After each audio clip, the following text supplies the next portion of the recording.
Good morning, Saints fans and Houdat Nation. A very good morning, one that's a little earlier than what we're used to here at the Bayou Blitz. I'm Brendan Boylan alongside my partner, my co-host, my friend Bob Rose.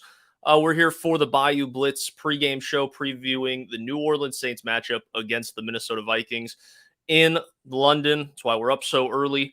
Bob, how are you this morning? I know that you said before we got on an air, this isn't just another regular morning for you with little ones running around, but I'm guzzling cups of coffee as we know it on Sunday. Are you doing the same?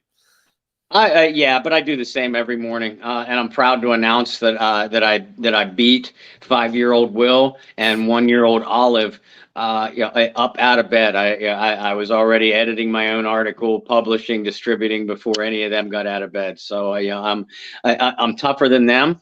Okay, I'll zip my lip on the second part of toughness, I was gonna say.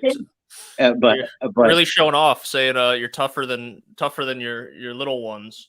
Well, little one and little puppy, but nonetheless. Well, let's dive into what Bob was talking about as we have some confirmation from our own John Hendricks this morning that Alvin Kamara will not play for the New Orleans Saints today, which explains the move yesterday to elevate Latavius Murray, Bob. Yeah, it does. Kamara, like you said, has been ruled out. Dealing with that rib injury.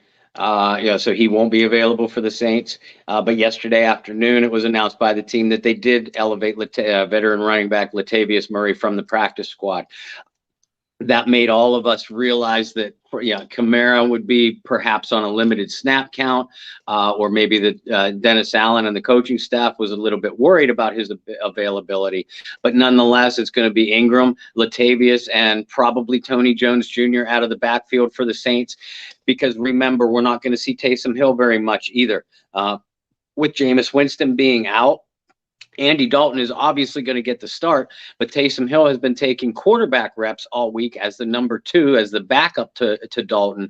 So I doubt there are too many situations that we'll see Taysom Hill taking the ball out of the backfield as a runner today. So again, the running game, the short passing game, screens and check downs and whatnot for Dalton is going to be in the hands of Mark Ingram, Latavius Murray, and probably Tony Jones Jr.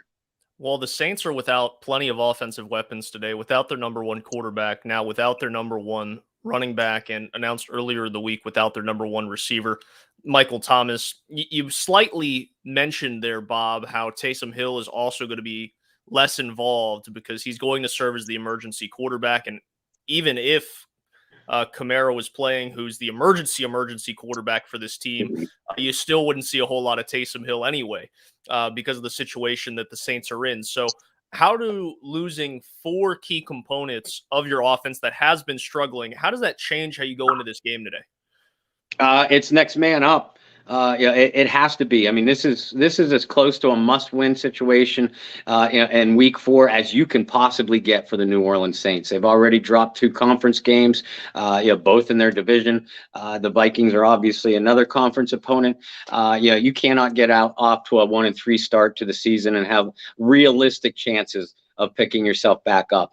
That doesn't mean that the season is over by any stretch. It doesn't mean you're out of it by any stretch. But again, this is as close to a must-win as you can possibly have in Week 4.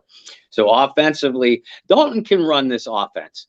He's a veteran quarterback. He's seen everything that a defense could possibly throw at him. And remember, early in his career, he took a dysfunctional Cincinnati Bengals franchise to the playoffs for 5 consecutive years. Is he as dynamic as Jameis Winston? No. But Dalton can read defense as well. He's an accurate passer, has an underrated deep ball, and something that Jameis Winston has not been able to do. He can hit short passes. He can make pre-snap reads probably better than Jameis. So I do expect a more conservative game plan from the Saints. Perhaps using ball control because you don't have the dynamic Kamara. You don't have the security blanket, the best receiver in the league when healthy, Michael Thomas. So a lot, and even Jarvis Landry is hobbled, like you mentioned. Dalton's going to be down some weapons. But the New Orleans Saints have to establish balance, and I think that that's what they're going to look to do. Don't be surprised, because the Vikings know this too.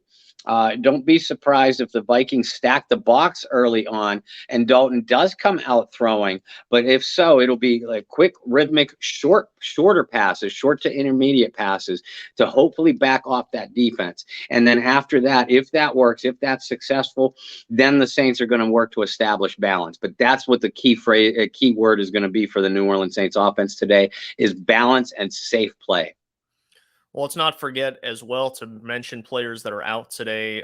Pro Bowl left guard Andrews Pete is out for the New Orleans Saints today. So a really beat up Saints offense that has been struggling through the first 3 weeks of the season. I'm glad you brought it up. Andy Dalton, definitely a serviceable quarterback. I think a lot of people this offseason, you and I included, applauded the Saints front office for going out and getting a guy like Dalton after what the Saints had experienced last year when having to start the backups and not really having a quarterback that was serviceable enough to go out and win a game for New Orleans. You know, between Simeon, Taysom Hill, and Ian Book, the Saints definitely needed an upgrade at backup quarterback. I think that they did that. One interesting thing, Bob, is you look through the Saints' history, and particularly our history, you and I's with the Saints News Network, with Sports Illustrated and Fan Nation, is that the Saints have played a backup quarterback for multiple games each year that you and I have been writing for Sports Illustrated. You had Teddy Bridgewater, you had Taysom, you had Jameis and Taysom, and then last season you had that whole list that I just sputtered off. And so the Saints have really had problems with injuries to their quarterback. And for an offensive line that for a stretch there was viewed as one of the best in football, do you have your concerns as maybe this offensive line was a little overrated the last couple years?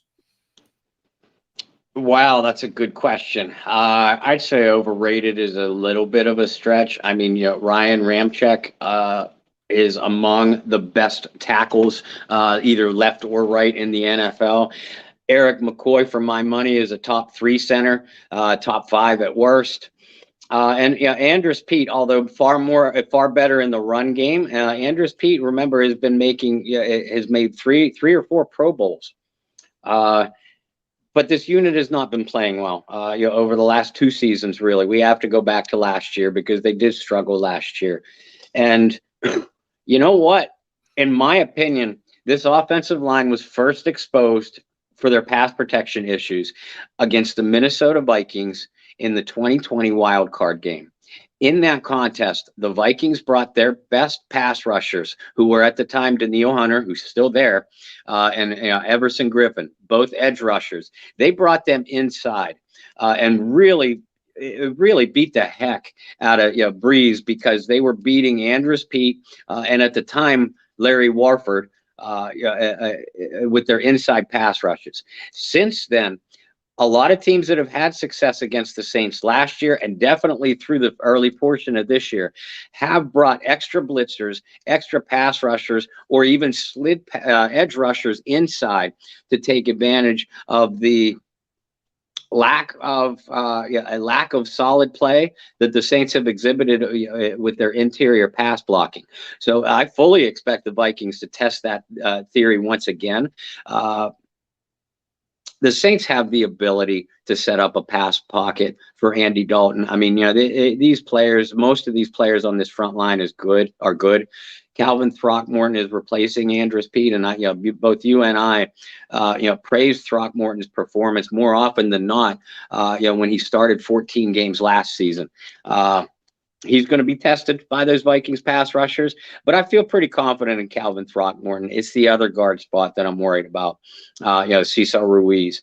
I've referred to him as a human turnstile. It's difficult to back off of that statement now until he proves me otherwise. But this Saints offensive line. Ryan Ramczyk, 1st round pick. Eric McCoy, 2nd round pick. We'll gloss over Pete because he's out. James Hurst is an accomplished veteran starter. Cesar Ruiz, first round pick. These guys need to play up to their billing, both individually and as a group. And as a group is where the biggest problem lies. I mean, you can't say that protection breakdowns or failures in the run game are all Ruiz's fault or all Pete's fault. The offensive line is a group that has to work together, with cohesion. That we've seen a lot of confusion on that front line, even dating back to last year. It's on the coaches and those players to get it together quickly. And by quickly, I mean now. Communication by the front five has been mediocre at best at times this season, Bob. But let's talk about the defensive side of the football for New Orleans. They're going up against a Vikings offense that has weapons loaded all around. Dalvin Cook's going to go today. Kirk Cousins, a viable starter in the league. Adam Thielen, we talked about on Wednesday, is one really underrated player and a guy who's been underrated throughout his career because he goes out and he catches a ton of footballs, but he had Stephon Diggs at one point in front of him. Now he has Justin Jefferson, and Thielen's kind of stuck being Robin to a Batman throughout his NFL career. So you have Justin Jefferson. Obviously, people in Louisiana very familiar with the former LSU star. He's had a quiet couple weeks now, Bob, and Marshawn Lattimore has been playing at a all-pro type of level. Mm-hmm. What does that matchup look like? And if that's not the one you're highlighting, which one are you? I'm highlighting the matchup between all three of the Saints corners, Lattimore, Roby, and I expect Paulson Adebo to get a lot more snaps after his return to action last week. All three of them are going to have their hands full against Justin Jefferson, who you already mentioned. Jefferson is one of the preeminent wide receiving weapons in the NFL. Adam Thielen has been a Saints killer throughout his career. I mean, just eye-popping stats when you look at what Thielen has done against the New Orleans Saints. But don't forget about KJ Osborne either. When Thielen was banged up last year, KJ Osborne really stepped up and proved that he could be a viable complementary receiving threat to Justin Jefferson. So all three of these Vikings receivers can make plays and can change the momentum of a game. So all three Saints corners are going to have their hands full. Everybody is assuming that Lattimore is going to be on Justin Jefferson more often than not.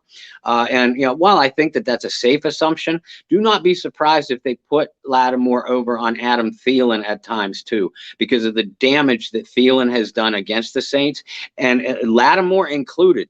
So that's going to all three of these Vikings receivers present a huge test for the Saints corner. So I'm highlighting that matchup across the board. New Orleans has also struggled stopping the run this year, particularly in between the tackles, which is something that we haven't been used to saying over the last couple of years, Bob. This has been one of the premier run defenses in football. Now they're facing a two-headed backfield in Minnesota, one that some expected Dalvin Cook not to play this week. Dalvin Cook, like I said, is going to go this week. What's the key to stopping a guy like Dalvin Cook who can really hurt you in the run and the pass? What you need to do to stop out Dalvin Cook is get, as a runner, is get interior penetration at the snap. So that's going to be on David Onyemata, Shai Tuttle, and probably to a lesser extent Contavious Street. And don't be shocked if they bring Demario Davis and or Pete Werner up into those gaps right at the snap. Because if you get interior pressure, interior penetration on that Vikings backfield. That's going to force Dalvin Cook, who is a good athlete and can get off tackle for sure. But like you said, he's more effective between the tackles on those inside runs.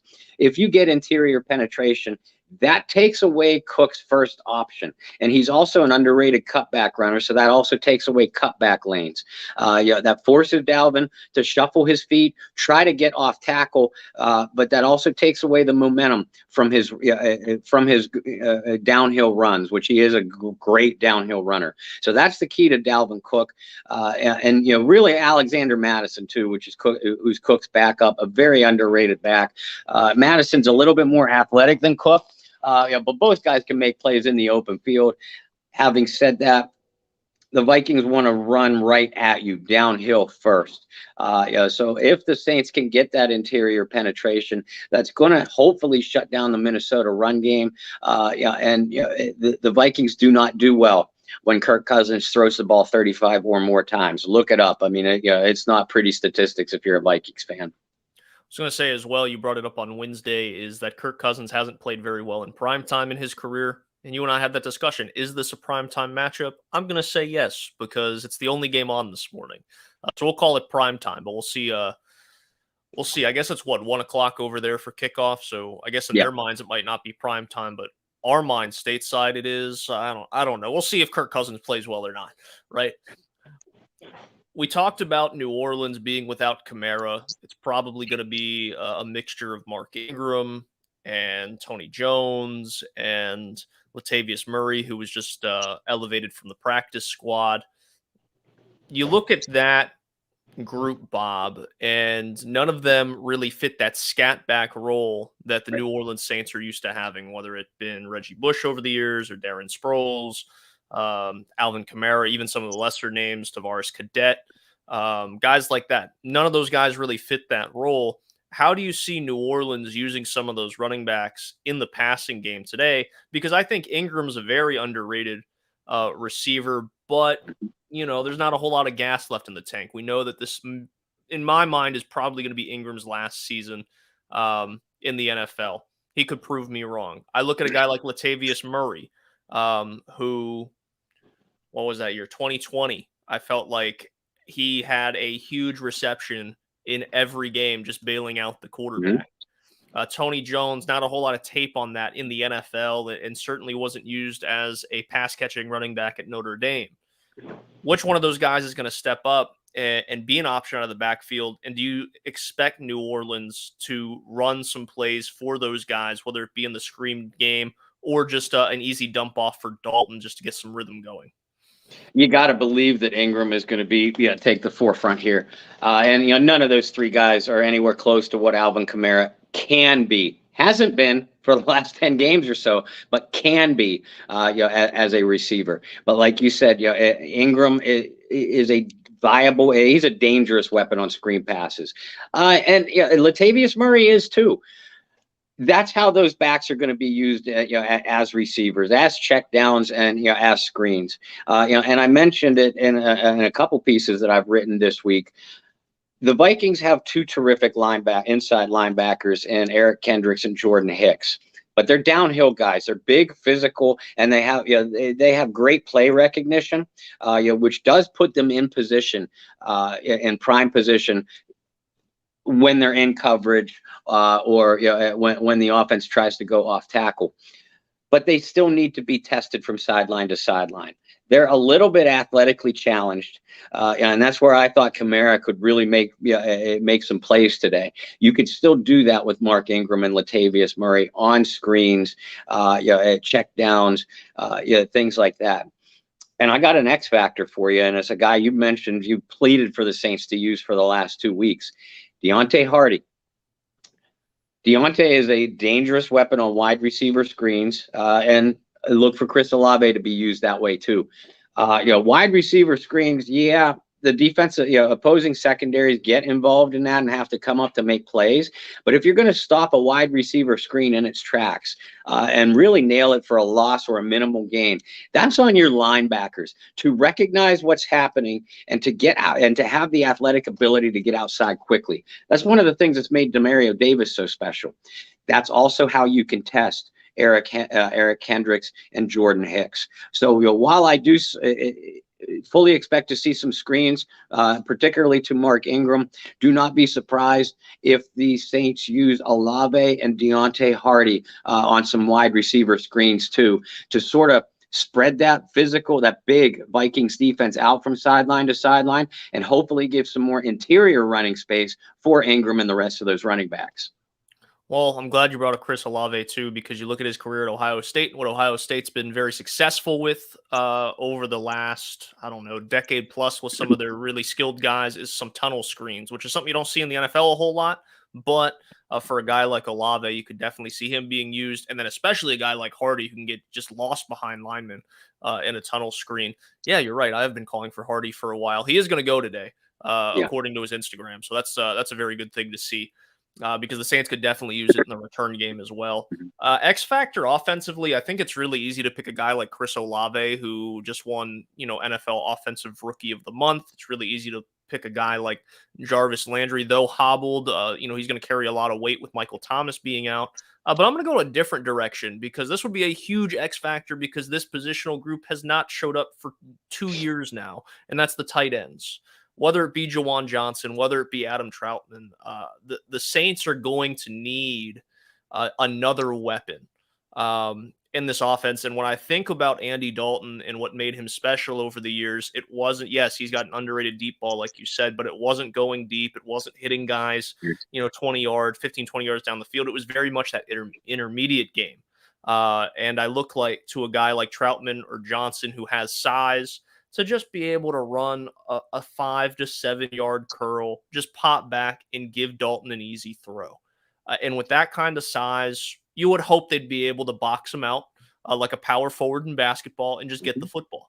So I look towards those guys. I mean, they've had moments throughout their careers, right? And even this season, there's been some nice moments for a guy like Jawan Johnson. Troutman really hasn't had a nice moment. I was trying to think of one, but maybe it'll come this week. I don't know, but I'm looking towards that group to provide some sort of help for Dalton. And I'm not saying that this offense is going to have training wheels on it because of Dalton, but with the amount of injuries that the Saints do have offensively, it's going to be conservative. And how can you make life easy for Dalton? I wrote an article this week, and unfortunately, I highlighted Alvin Kamara as being an X factor, which we talked about on Wednesday as well. But that's just how these things go sometimes. But I said running the football was going to be huge. Everybody says the running game is the quarterback's best friend, and when you have a quarterback change, even more so. So I think the running backs are going to play a big role, but the tight ends have to come up big for the Saints as well. Bob, defensively, I know you already highlighted a matchup, but who's an X factor defensively for the Saints? We've talked about the pass rush a lot over the last couple weeks, but is there another player or positional group that you feel is going to make or break the Saints today?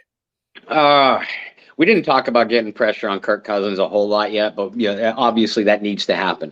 You have to force Kirk into some errant throws because he will give the ball up if he's hit. He's only been sacked 4 times, but he's been hit 22 and pressured 35. So teams are still getting to Kirk Cousins. The Saints need to do that. Demario Davis and Pete Werner versus Dalvin Cook. There's going to be some big collisions on that field today. But my defensive X factor is Tyrann Mathieu. Marcus May is going to be out again. Obviously the team needs Justin Evans and especially PJ Williams to step up their level of play. But Tyrann Mathieu, we've already talked about the big matchup that the Saints cornerbacks have against the Vikings receivers. Tyrann Mathieu can be the deciding factor in that matchup. And don't forget that the Vikings have a very, very athletic tight end in Irv Smith Jr., a player I've been a big fan of since he came into the league out of Alabama. The Saints have been hurt by some tight ends this year. Tyrann Mathieu has the athleticism to match up with Irv Smith. He has the versatility and is a hard-nosed enough defender to make plays in the tackle box. And he still has the range, as a deep safety to give some help over the top and perhaps bait Kirk Cousins into thinking that he has a receiver open down the field with Tyrann Mathieu swooping in to make a play. Tyrann's play has not been bad this year, but he's not made any plays that made you say that's why the Saints signed him this offseason. That needs to happen today. Yeah, we talked about it a little bit last week, is the expectation level for Tyrann Mathieu coming back to play for his home team, still viewed as a top safety in the league. I think the expectations were very high for Tyrann Mathieu. And we mentioned last week, he hasn't had that definitive moment, whether it be a big interception in a big time. Forced fumble at a big time. He did have a fumble recovery in week 1 deep in the red zone, but he hasn't had that moment, that welcome to New Orleans moment. And this defense really hasn't had one this season at all. No interceptions for the Saints so far this season, only 3 sacks, all coming last week against Carolina. This defense hasn't had their moment. And I think for a guy like Mathieu, the Honey Badger, who's known for making big plays throughout his NFL career, it does start there. It starts with the Matthews and the Jordans and the Davises of the world. But it's really easy to highlight the guy that had so much anticipation, so much pressure on him coming into this season, repping the black and gold for the first time in his career. So I definitely look towards a guy like Matthew as well. We've highlighted the edge rushers so much. I think it would just be repetitive to say, oh, this is an X factor. They really need to get after the quarterback, because anybody who's been with us the last 3 weeks, it's like beating a dead horse. Yes, they need to apply some pressure. I'm going to go with Pete Werner, who I'd have to double check myself, but I think going into Monday Night Football last week led the NFL in tackles so far this season. Somebody double check me to see if that changed after Monday Night Football. But he has had a very underrated season. A guy that isn't going to get the headlines because you play alongside Demario Davis. He's not great in coverage. Demario is definitely better in that aspect. But for New Orleans, who struggled in stopping the run, like we said, facing a two-headed monster and a guy like Dalvin Cook that can tear you up between the tackles, I'm looking for a guy like Pete Werner to come up and make some plays. It doesn't have to be a forced fumble. It doesn't have to be a fumble recovery, but just make the Vikings a little bit uncomfortable running the ball. Cook's going to get his, and you know me, Bob, I'm a big fantasy guy. And Dalvin Cook, when healthy, is a top 5 fantasy running back every year. No doubt. He's going to get his numbers. But if the Saints can make it a little uncomfortable, make it a hard-earned 3 yards instead of an easy-earned 3 yards, that will make a huge difference. It's also going to ease some things up for that defensive line to be able to have the ability to feel comfortable going after Kirk Cousins as well. So I'm going to take Pete Werner as my X factor in this one. Bob, about 3 minutes left in the pregame show. You said at the beginning, I think I said it in articles this week. You said it in articles this week. It feels like a must-win for New Orleans to stay alive, especially because this is going to be yet another NFC opponent. Which that record goes huge into tie breaks later in the year. How does New Orleans get the win today and return to the States 2-2 on the season? And what is your final score prediction? I think Andy Dalton is going to have a good game. The Pete Carmichael / Sean Payton offense that we saw, with Drew Brees over the latter stages of his career. Andy Dalton has the physical ability to fit into that offense far better than Jameis Winston. He's not a better quarterback than Jameis Winston, folks. Don't get me wrong. I think Jameis is still the guy for this offense if he's healthy. But Jameis has been struggling reading defenses. He's been struggling physically. The time was now to make the change with Andy Dalton. And I know Dalton doesn't have two of his top weapons, but we saw that Andy could move this team throughout training camp and the preseason. And again, I expect a more conservative game plan, probably not a lot of down the field shots, but when they call him, Dalton has the ability to get it. I also think Mark Ingram is going to have a sneaky good day to give this team some balance. If the game's a shootout, the Saints don't have a prayer. But if the game can be kept below 24 points, I think that gives the Saints defense potential to take over the game. I actually look for a big game from David Onyemata. Minnesota has struggled with their interior blocking a little bit. The edge rushers, like you said, like we both said before, they've got to come up big. But David Onyemata and maybe some interior pressure from Demario Davis or Pete Werner could be the difference in a game. I do expect. I think the Saints are in desperation mode far more than the Vikings. New Orleans has been in London all week long, which I think is an underrated aspect to this game. Minnesota didn't fly in until Thursday night, I believe. So hopefully maybe a little jet lag takes place. But the Saints got to come out firing on all cylinders. This is a team that's got to play with their backs to the wall. But I think they will. I don't have a great feeling about my prediction. Don't get me wrong, but I'm still going to step tentatively out on a limb, and say that the Saints come away with this one 21-16. New Orleans was delayed 3 hours here in Charlotte to get out to London, from what I understand. But I'm with you, Bob. Leaving for London right after the game Sunday, opposed to waiting until later in the week to kind of work out the time difference. And then obviously there was a lot of things that happened in practice this week with injuries and not knowing if guys were going to play or not. That was probably the best thing New Orleans did outside of just regular preparation for the game this week. Because shoot, you and I have traveled different places, and just an hour will mess up your schedule.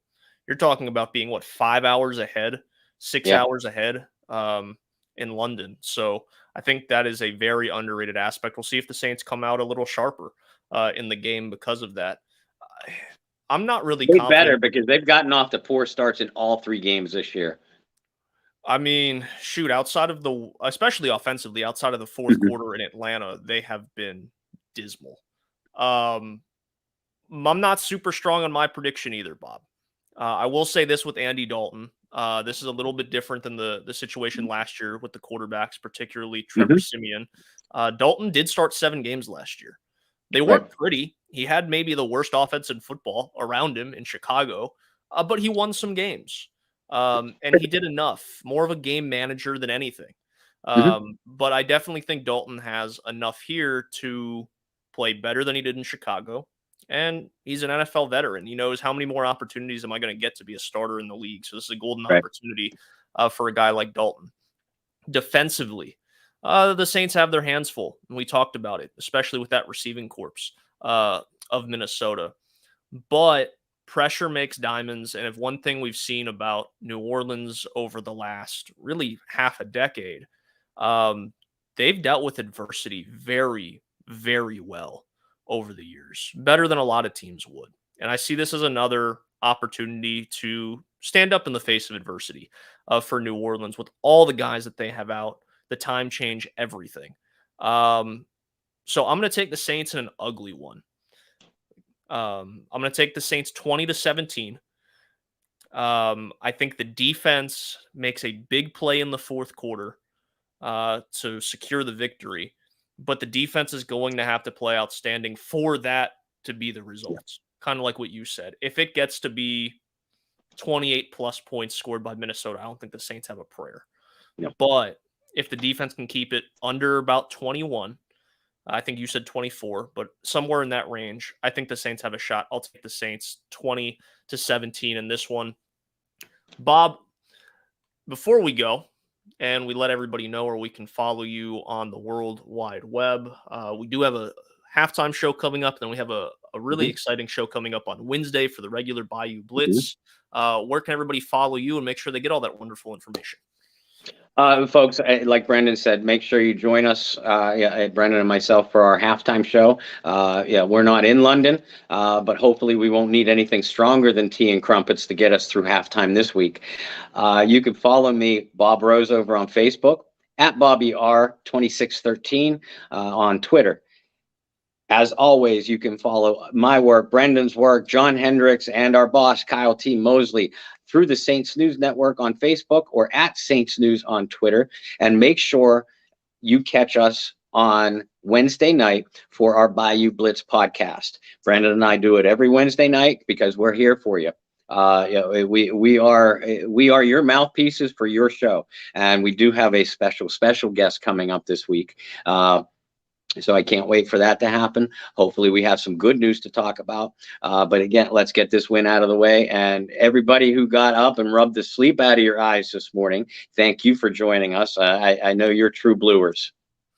Oh, yeah. Well, you and I are here in East Coast time. For everybody else, it's like 7:30 in the morning. Their coffee or tea and crumpets, if you will. For myself, you can follow me on Instagram and Twitter at BT Boylan. Echoing everything Bob said, you guys have shown great support for the show since Bob and I revamped it earlier this year. Really excited for Wednesday, excited for the halftime show. But I did want to include this, Bob, because one thing some of our loyal watchers said to us throughout the last couple of weeks is they don't have social media. Which you can't say that for a whole lot of people, right? Especially in today's world. But they exclusively watch us on YouTube, or they exclusively watch us through Twitch or whatever it may be.